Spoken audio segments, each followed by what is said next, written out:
Hi James, I had ulcerative colitis for 19 years and was taking medication for 13 years.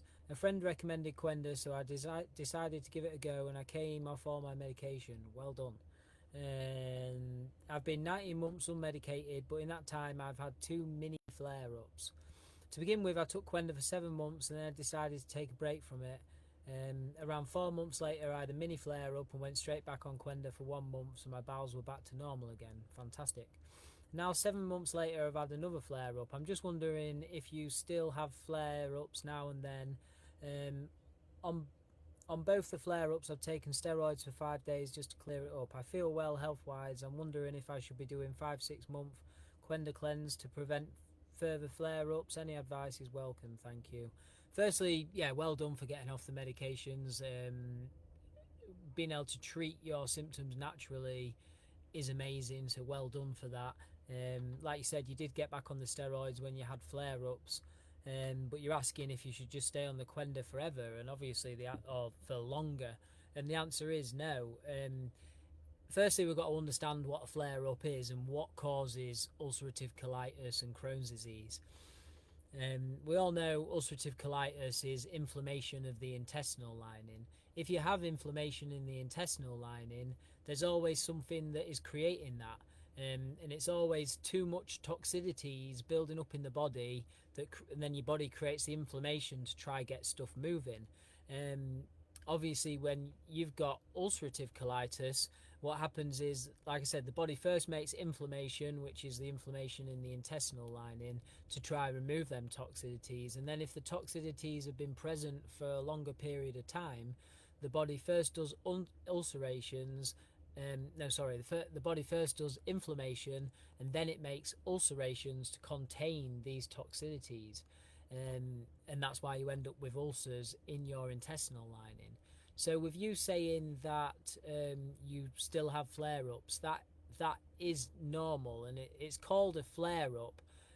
But when you actually understand, like the medical term is flare-up, but when you understand what's actually creating that flare-up, which is too much toxicities, um, and your immune system not getting enough support and your body not getting enough love, really. So anything that can trigger a flare up or anything that can trigger inflammation in your digestive system um, can trigger that. So that can be like not having enough sleep at night time, being really stressed out. When you're stressed out, your immune system basically shuts down and your body prioritizes putting blood to the muscles and taking the blood away from the digestive organs and putting it to the muscles, so you can either fight or flight, so you can either fight danger or run away from danger. So stress can trigger digestive issues. You could have picked up like a parasite infection from eating. Well, you can get parasite infections from walking barefoot outside, eating raw fish, raw meat, handling raw fish, raw meat. You can get parasite infections from traveling, drinking dirty water, having pets in the home.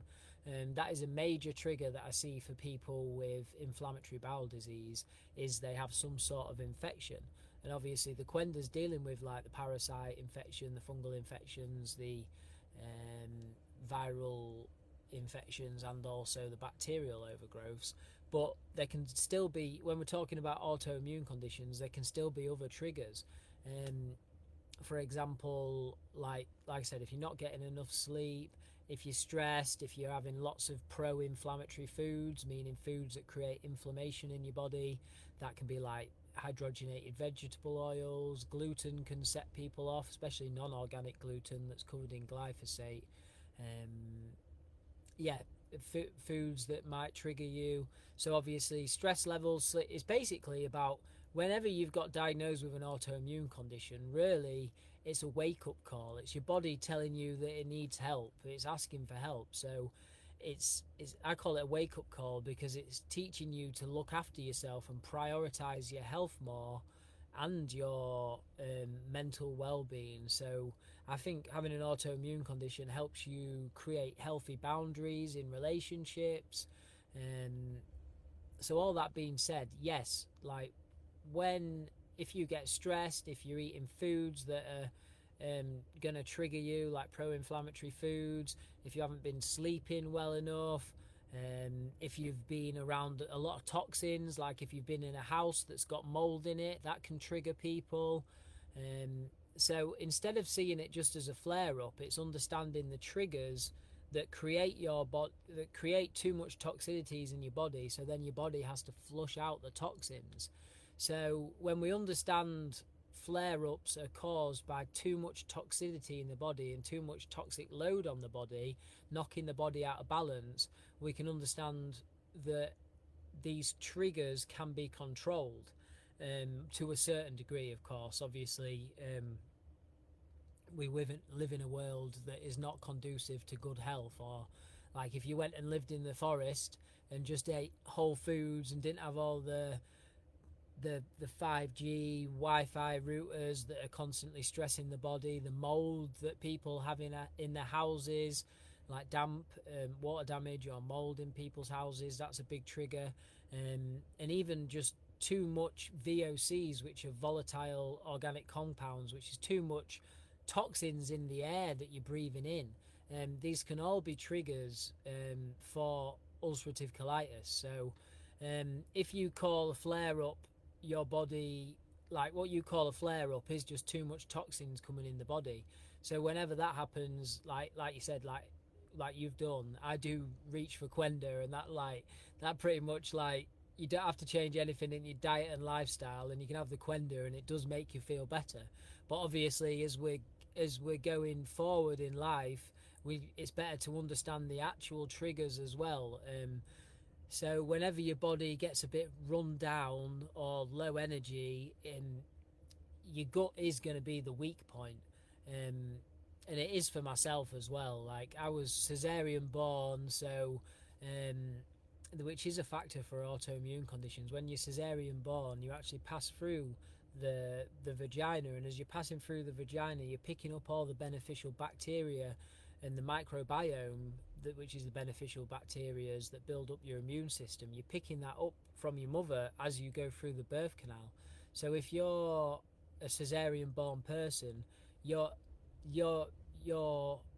microbiome and your immune system is really made on the first thing that you come into contact with. So if you was a cesarean, instead of passing through the birth canal and picking up all the mother's beneficial bacterias, you actually build your microbiome on the first thing you come into contact with, which is either like a doctor's glove or a scalpel when you've been cesarean born. So knowing that knows that your immune system's lower to start off with.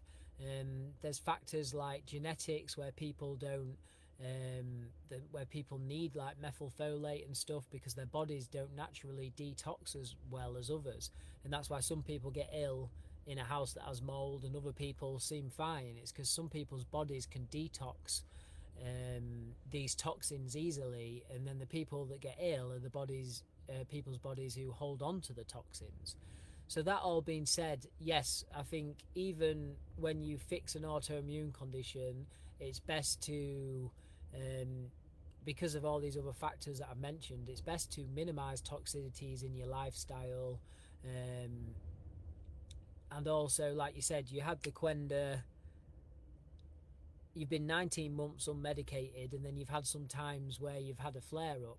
And yeah, like, I do recommend doing cleanses like yearly or whenever you feel like your body needs some more support, or having the Qenda whenever you feel like your body needs more support. It's great for that, but then it's also very powerful to look at the environmental toxins that can be triggering you. Like I said, stress, not having good enough sleep, eating too much sugar or veg oils or inflammatory foods that trigger you. So yeah, once you've been diagnosed with an autoimmune condition, some people it is as easy as just getting rid of the parasites and the infections and overgrowths.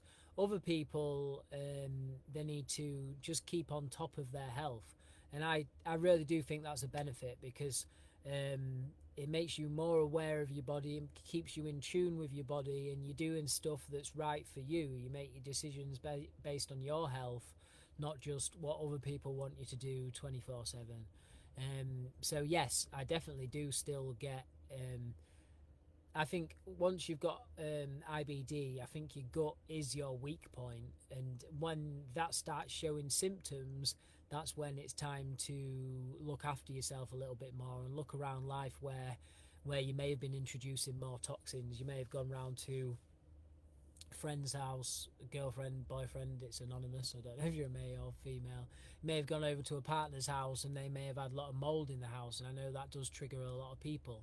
So it's just knowing what the triggers are. Like when I had like ulcerative colitis and I was having 25, 30 bowel movements a day, just the smell of bleach would make me go to the toilet. Just somebody sparking up a cigarette would make me need the toilet. And that's obviously not the case anymore, but um, it made me aware of those toxins. And the cleaner your body gets and the healthier you get, the more you've got to treat yourself like a race car. Basically, it's like avoiding all toxicities, or as much as possible avoiding toxicities, and making sure you're looking after yourself, getting enough sleep, and making sure that you're minimizing toxins into the body, getting enough sleep, and keeping your stress under control as well. All these factors do go into it. So although they say it's like a flare-up, it's really your body giving you symptoms, telling you that something's not right in your diet or lifestyle, and you need to change that to get your body back in balance. I think in our society, we've been trained to totally ignore our own symptoms of our body, and it start off maybe a little bit of digestive discomfort or something, and then it'll get progressively worse until you listen to it, really. Like I said, a symptom is a message from your body. It's your body asking for help. So yes, by all means, like yes, I do work a lot, and if I go out to like festivals and have late nights, it definitely affects me for sure. And I do go for the Qenda for a bit of help or support, and also, other than just the Qenda, I also make sure, getting adequate sleep. I'm not too stressed. I'm making sure I'm moving my body. I'm getting fresh air.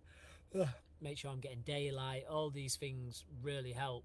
So hopefully that helps you to see a flare up as a trigger, and when there's too much toxins building up in the body, or you haven't been looking after your body correctly or enough, your body will give you symptoms asking for help. So like some people, don't get me wrong, some people with ulcerative colitis just get rid of the parasites, get rid of the bacterial overgrowths and stuff, and then they're absolutely fine. Other people need to look after themselves a little bit more. So everybody's bodies are different, and myself, like I'm a very sensitive soul. Like I'm very sensitive to people's energies. I'm sensitive to people. EMFs like Wi-Fi, like when I go in cities, and 5G, I can feel that. It's I think the cleaner you get your body, the more in tune you get, and the less you can tolerate stuff that doesn't align with your frequency. Like right now, I'm in my camper van in the middle of a field, away from everything, just because my house has got my farmhouse that my mother owns has got mold in. So I'm in my camper van all the time and just in the fresh air outside, just to get away from that mold, because I know if I go in that house, I don't feel good. It gives me headaches. Like I went in there and we watched a bit of Jesus yesterday, and I went in and I was banging headache. And mold does trigger a lot of people in the UK, and diet, lifestyle, environment. So just because you're getting a flare up, it doesn't mean that, well, like you said, you've had 19 months unmedicated, but you've had 2 flare-ups in between, and that's a lot better than feeling crap all the time before. So you're looking after your body is a long-term thing. It's a full-time thing, and the more you continue to look after yourself, you'll learn what's triggering you and what's not. And obviously get as much time out in fresh air, nature, daylight. These things are so underrated, but they're so amazing for your health. Long answer to a short question, but I definitely still have to look after myself. And a lot of people with IBD or chronic autoimmune conditions are really sensitive. I'd say about 50% of people just get rid of the parasites, the infections, heal the damaged intestinal lining, then they feel fine. Um, but then the other 50% of people, especially if you're like myself that was living in a mouldy house, it seems like you can never get yourself fully right until you minimize the toxic exposures that are happening in your body. So appreciate I've been yeah, very long answer to a short question, but yeah, I'm I am I am sensitive for sure, but I can always trace it back to triggers in my environment that has set it off. Whether it be mold in the environment, um, when I'm in cities, it really gets me with all the 5G, probably because I live in a field, so it does seem to get me a lot. And I did have quite high heavy metals as well, so you can get rid of the parasites and stuff and the bacterial overgrowth and the fungal infections, but then there can be some underlying metals there that are constantly triggering your immune system. And for that reason, I've started the zeolite, which definitely made me more resilient. We do have Qenda zeolite in stock now in the UK. So if you ever if you've ever done a metal test and you've seen that you have high metals in your blood, it's very common for people to have high metals in the blood because of like aluminium's an adjudicant in a vaccine, and so is mercury. So it's very common for people to have high aluminium in the blood. Um, there is a lot of metals in the food that we eat now. Chocolate's quite high in metals. A lot of gluten-free flours are high in metals, and everything's got metals in now. It's pretty crazy. The fish that you eat, it's so. Also, if you wanted to do a metal cleanse, the Qenda Ultimate Zeolite's there, and that's more of a. It's very easy on the intestines. If you've tried zeolite before, you may find that it irritates your intestines, and that's why I was so apprehensive to bring over the Qenda zeolite. But then I finally brought it over and tried it, and it's like, because like I said, I'm very sensitive, but my body actually tolerated it really well, and it didn't trigger any flare-ups or inflammation in the intestines. So yeah, if you've ever done a blood test and figured you've got high metals, or you just wanted to do a metal cleanse, I would recommend the Qenda Ultimate Zeolite as well, because zeolite's been shown in studies to remove metals in humans and in cattle and stuff like that. So